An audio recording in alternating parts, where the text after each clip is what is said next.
முன்பொரு காலத்துல திம்மாபுரம்ங்கிற ஊர்ல ஒரு ஈ இருந்துச்சு. அந்த ஈக்கு ஞாபக மறதி ரொம்ப ஜாஸ்தி.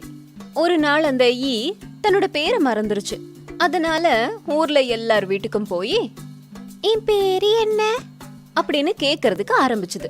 கொஞ்சம் பேரு கதை சொல்ற பெரியம்மாவுக்கு எல்லாமே தெரியும், நீ அவங்க கிட்ட போய் உன் பேரை கேளு அப்படின்னு சொன்னாங்க. உடனே அது அந்த பெரியம்மா கிட்ட போச்சு. பெரியம்மா பெரியம்மா, என்னோட பேரு திடீர்னு எனக்கு மறந்துருச்சு, உங்களுக்கு தெரிஞ்சா சொல்றீங்களா அப்படின்னு கேட்டுச்சு. ரொம்ப வயசாயிட்டதால எனக்கு நிறைய விஷயம் மறந்து போயிடுச்சு, எனக்கும் உன் பேரு ஞாபகம் இல்லம்மா, நீ போய் என் பையனை கேளு, அவன் கண்டிப்பா சொல்லுவான் அப்படின்னு சொன்னாங்க கதை சொல்ற பெரியம்மா.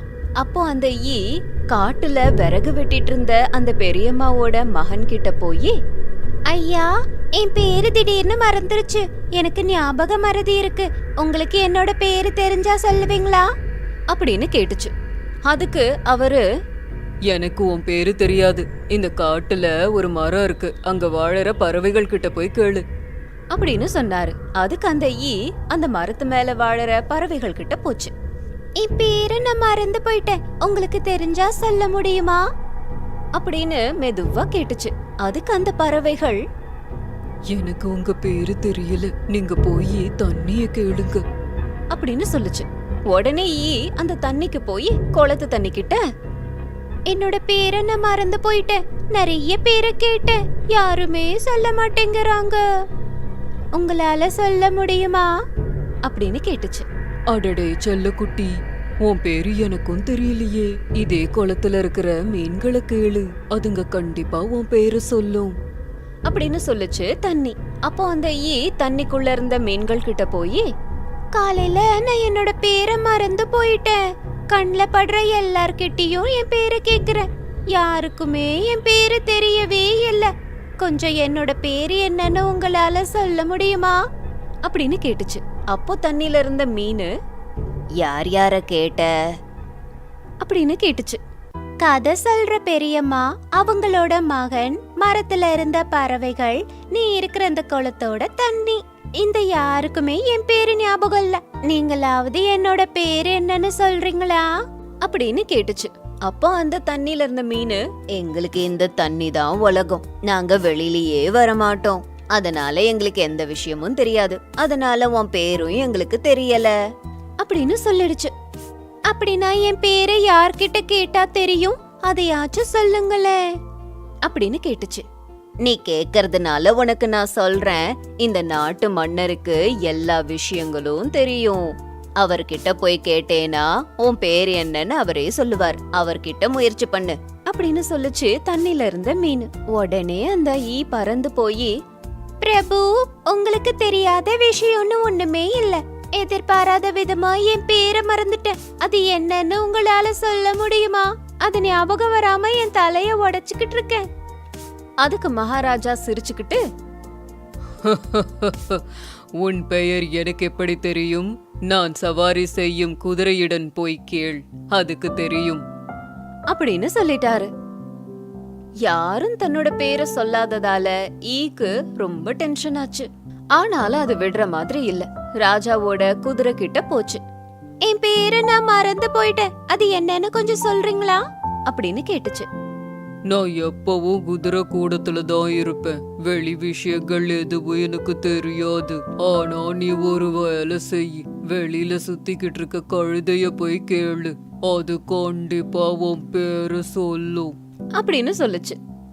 குதிரை சொன்னதை கேட்டு ஈக்கு கொஞ்சம் தெம்பு வந்துச்சு. கழுதைய தேடி பறந்து போச்சு.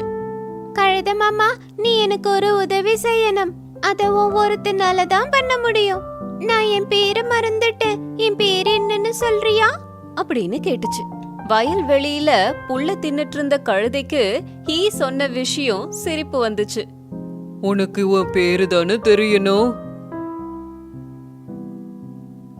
அப்படின்னு கத்துச்சு அந்த கழுதை. அப்போ ஈ, என்னோட பேரு அதேதான், கழுதை மாமா என் பேரை ஞாபகப்படுத்தினதுக்கு உனக்கு ரொம்ப ரொம்ப நன்றி அப்படின்னு சொல்லி அங்கிருந்து பறந்து போயிடுச்சு ஈ. ராஜு ஒரு என்ஜினியர். எப்ப பார்த்தாலும் ஏதாவது ஒரு எக்ஸ்பெரிமெண்ட் பண்ணிக்கிட்டே இருப்பான். அவன் ரொம்ப கஷ்டப்பட்டு ஒரு சின்ன ஹெலிகாப்டர் செஞ்சான். அதோட ஸ்பெஷாலிட்டி என்னன்னா, அது எவ்ளோ வெயிட்டான பொருளையும் தூக்கும். அவன் ரொம்ப கஷ்டப்பட்டு இந்த மாதிரி சின்ன சின்ன எக்ஸ்பெரிமெண்ட்ஸ் எல்லாம் பண்ணாலும் மக்கள் எல்லாரும் அவனை கேலி பண்ணிக்கிட்டே இருந்தாங்க. அப்படி இருக்கும்போது ஒரு நாள் ராஜு மனசுக்குள்ள, நம்ம இவ்ளோ கஷ்டப்பட்டாலும் ஏன் நமக்கு ஒரு நல்ல நேரமே பொறுக்க மாட்டேங்குது? அது மட்டும் இல்லாம இங்க இருக்கிற யாருக்குமே என் திறமை என்னன்னு தெரியல அப்படின்னு ரொம்ப கவலைப்பட்டான். அப்போ ராஜுவோட அம்மா அங்க வந்து, ராஜு, ஏன்பா இவ்ளோ சோகமா உட்கார்ந்திருக்க? உனக்கு இருக்கிற திறமைக்கு நிச்சயமா ஒரு நாள் உனக்கான ஆப்பர்ச்சுனிட்டி கிடைக்கும். அம்மா எனக்கு அந்த நம்பிக்கை இருக்குடா. நீ எதுக்கும் பயப்படாத, கவலைப்படாத அப்படின்னு சொன்னாங்க. ராஜு அம்மா சொன்னதை கேட்டு ரொம்ப சந்தோஷப்பட்டான். அப்ப ராஜுவோட அப்பா வந்து, இவனுக்கு எப்ப பார்த்தாலும் இப்படி சொல்லி சொல்லி நீதான் செல்லம் கொடுக்குற. இப்படியே போச்சுன்னா எந்த வேலையும் கத்துக்காம வெட்டியா சுத்திக்கிட்டே தான் இருப்பான். டேய், நான் சொல்றத கேட்டு ஏதாவது ஒரு வேலையில போய் சேரு. அப்பா, நீங்களும் மத்தவங்கள மாதிரியே பேசுறீங்களே. என்னைக்காவது ஒரு நாள் கண்டிப்பா நான் சாதிச்சு காட்டுவேன். நீங்க பாத்துட்டே இருங்க. அது மட்டும் இல்ல, என்ன வச்சு அம்மாவை நீங்க திட்டாதீங்க அப்படின்னு சொல்லிட்டு போயிட்டான்.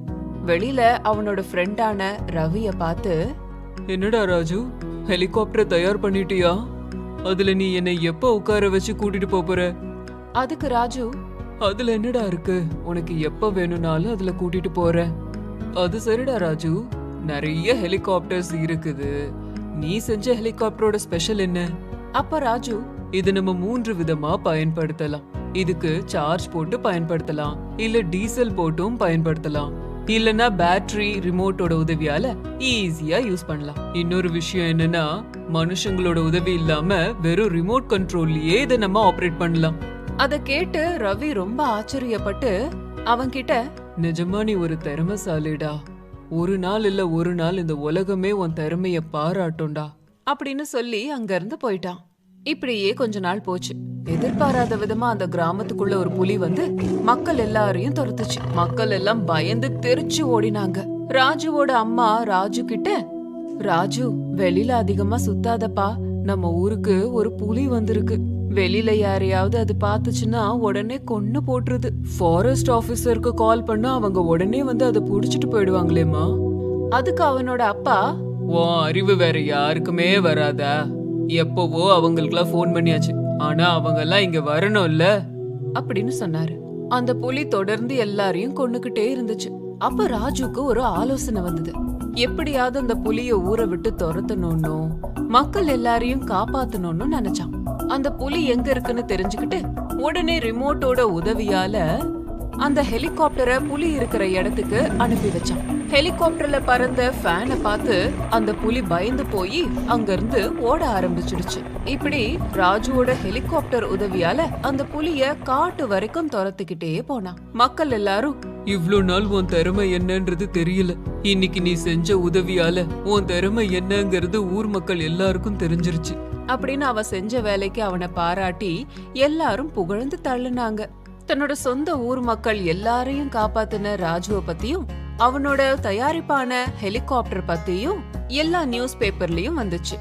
அத பத்தி தெரிஞ்சுக்கிட்ட ஒரு பெரிய கம்பெனி ஓனர் ராஜுவோட வீட்டுக்கே வந்து ராஜு கிட்ட, சார், உங்களை பத்தி நான் பேப்பர்ல படிச்சேன். நீங்க செஞ்ச மினி ஹெலிகாப்டர் பத்தியும் தெரிஞ்சுக்கிட்டேன். எங்க கம்பெனில உங்களுக்கு ஜாப் ஆஃபர் பண்ணலான்னு நானே நேரடியா வந்திருக்கேன். நீங்க எப்ப வேணா எங்க கம்பெனில வந்து ஜாயின் பண்ணலாம். இந்தாங்க, இதுதான் என் அட்ரஸ் அப்படின்னு அவரோட கம்பெனி அட்ரஸ கொடுத்தாரு. அப்ப ராஜு, சரி சார், கண்டிப்பா நான் வரேன் அப்படின்னு சொன்னதும் அவர் அங்கிருந்து போயிட்டாரு. அத பார்த்த ராஜுவோட அம்மா அப்பாவும் ரொம்ப சந்தோஷப்பட்டாங்க. ராஜுவோட அப்பா, ராஜு, நீ சொன்னதை சாதிச்சிட்ட. உன்னை என்னோட மகன்னு சொல்லவே எனக்கு ரொம்ப பெருமையா இருக்கு. இவ்ளோ நாள் நான் உன்னை திட்டினதுக்கு என்ன மன்னிச்சிருடா. அப்போ ராஜு, அப்பா, நீங்க என்ன என்கிட்ட மன்னிப்பு கேக்குறீங்க? நான் உங்க பையன், என்னை திட்ட எல்லா உரிமையும் உங்களுக்கு இருக்கு அப்படின்னு சொன்னான். அதை கேட்டு அம்மா அப்பா 2 பேரும் ரொம்ப சந்தோஷப்பட்டாங்க. வாய்ப்புக்காக காத்துட்டு இருக்க உங்கள ஒவ்வொருத்தவங்களுக்கும் என்னைக்காவது ஒரு நாள் கண்டிப்பா உங்களுக்கான வாய்ப்பு கிடைக்கும். அந்த வாய்ப்புக்காக காத்துட்டு இருக்கணும். அது கிடைக்கலன்னா அவசரப்பட்டு எந்த ஒரு முடிவையும் எடுக்க கூடாது.